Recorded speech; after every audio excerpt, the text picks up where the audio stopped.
सियासत में नाना और फिर वालिदा का कत्ल हुआ। आपके वालिद की बेशतर ज़िंदगी जेल में गुजरी, फिर भी आप सियासत में आना चाहती हैं, क्यों? क्या कोई मजबूरी है या कशिश? देखो, I've lost my grandfather and my mother. My family have made a lot of sacrifices for Pakistan. One only needs to go to Gari Khuda Bakhsh to see how many of my family members have sacrificed for Pakistan. However, the options are to either remain silent or speak up. My grandfather chose to speak up for the people's rights. My mother chose to speak up for the people's rights. And my brother also speaks up for all the people's rights on the basis of my grandfather's mission and my mother's vision. My brother speaks up for entire Pakistan. And therefore, we will continue to speak up and stand by our chairman, Pakistan People's Party, Bilal Bhutto Zardari. How do you evaluate Prime Minister Imran Khan's one-year performance? There are a lot of similarities between Imran Khan's government and the former dictator General Pervez Musharraf. For instance, he has the same cabinet ministers as General Pervez Musharraf. Imran Khan has had more failures than any successes. There has been a crackdown on freedom of speech, freedom of association, human rights. These are all happening under his term. He had promised the Pakistan people that he would make 10 million jobs. However, he's not made one job. He's actually created more instability, and many millions of people have been laid off due to his economic instability. He promised he would make 5 million homes. He has yet to make one house, and he has destroyed millions. He promised that he would rather commit suicide than go asking other nations for aid. However, he is seen in every single country with that same begging bowl in his hand. If you ask the ordinary person, the common man on the streets, they will also tell you inflation is at an all-time high. Unemployment is at an all-time high. They will tell you that bijli is mehengi, roti is mehengi, gas is mehengi, jeena mehenga, or marna bhi mehenga hai is Pakistan mein. This is what's happening today in Imran Khan's Pakistan, U-turn after U-turn.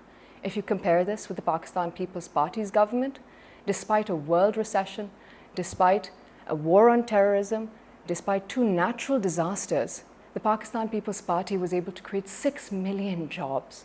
It created the first social safety net for millions of Pakistanis across Pakistan, the Benazir Income Support Program. President Zardari strengthened ties with China by creating CPEC, and it's going to create an economic opportunity for Pakistan, and that will benefit the region also. We restored the 1973 Constitution. We enabled provinces to have power. This and many other things are the reason why Pakistan People's Party's government was centered on people's rights and opportunity for everyone. Imran Khan's government is none of these things. इस वक्त इस खित्ते का सबसे बड़ा मसला कश्मीर का मसला है। आपके ख्याल में मौजूदा हुकूमत इस मसले को ठीक तरह से हैंडल कर रही है और क्या सही समत में लेकर जा रही है? Personally, I think that Imran Khan's delayed speech in Parliament lacked direction. It was a failure. The foreign minister went to Kashmir and stated that the international community, we should not plan on expecting much from the international community, which is ridiculous. It is an outrageous situation that's happening in Kashmir, and there needs to be international as well as national outrage. I would like to reiterate what my father said on the parliamentary floor, that had this happened under his term, that the first flight that he would take would be to the United Arab Emirates, then to China, then to Russia, then to Iran, to call upon our Muslim brothers and sisters and our allies to stand by us and denounce the fascist and humanitarian crisis that is happening in Kashmir. Kashmir के मामले पर आलमी बिरादरी का जो किरदार है, क्या आपको लग रहा है वो ठीक है, जो वो कर रहे हैं उन्हें यही करना चाहिए? No, I think the international community needs to condemn the situation in Kashmir much more. There is not enough condemnation for the situation in Kashmir. The state-backed atrocities that are occurring in Jammu and Kashmir include women who are being raped, children who are being murdered, protesters who are being shot at. If anyone holds a Pakistan flag, soldiers think that they have a right to shoot at them. These are grave human rights violations, and the international world is silent, and their silence is deafening. आपकी ज़रदारी साहब से एक मुख्तसर से मुलाकात हुई है, कैसी तबीयत है उनकी और क्या कहा उन्होंने? I first heard about the severity of the situation when a BBC News article had come out saying that my father needed to go to hospital and the government were reluctant to move him. I managed to come to Islamabad to try and meet my father. I had a court order in hand that gave me permission to meet my father. However, once I arrived at the hospital, the authorities had locked all the doors. Patients were not allowed to come in or come out. Citizens were not allowed to enter. I managed to enter and I was waiting for my father to complete some tests. Once I was waiting for him and he was coming back up, a swarm of 30 police officers came surrounding him. The women manhandled me. The men were pushing us back as well. I tried to catch a glimpse of my father, but the police were determined not to let my father see my face. I pushed through, I held his hand. I tried to walk him to his room.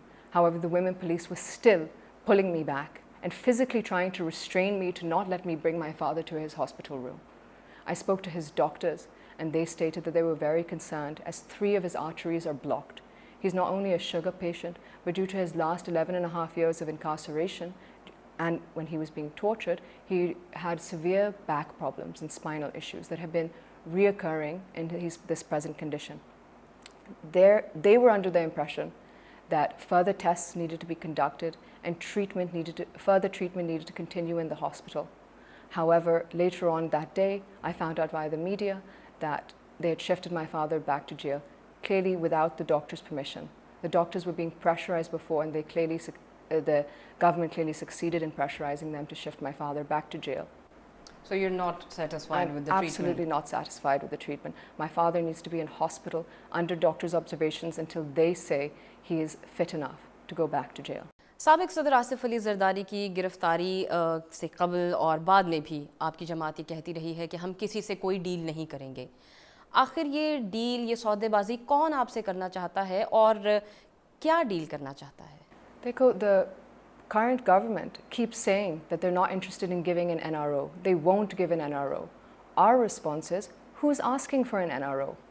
My father spent 11.5 years of incarceration, being tortured in jail, and he did not ask for an NRO. He did not have a single conviction against him, and he did not make a deal. So I don't think my father will be making a deal anytime soon. सियासत आपके हर तरफ है, तो क्या घर में भी सियासी गुफ्तगू होती है या उस पर मुमानत है? देखो, in a country like Pakistan, with a new political situation happening every day, it's hard not to talk about politics. However, we do find time to sit down and switch from the news channels to something lighter and have family discussion and meals. खाना बनाने का शौक है आपको? I can cook. I would like to think that I'm a good cook. However, if you ask my brother and sister, they might disagree with me. However, yes, I can cook. पसंदीदा dish आपकी कौन सी है? Oh, my favorite dish of all time. I'm not an expert at making this, but my favorite dish has to be biryani, and nothing beats Karachi biryani. Pakistan की कोई एक ऐसी जगह जहाँ पर आप एक आम इंसान की तरह बिना प्रोटोकॉल के जाना चाहती हूँ, और क्यों? I would love to visit Kashmir and the northern areas of Pakistan. It's a truly beautiful place, and this hospitality of the people also is amazing, and they're very hospitable. So Kashmir would be my number one choice to visit.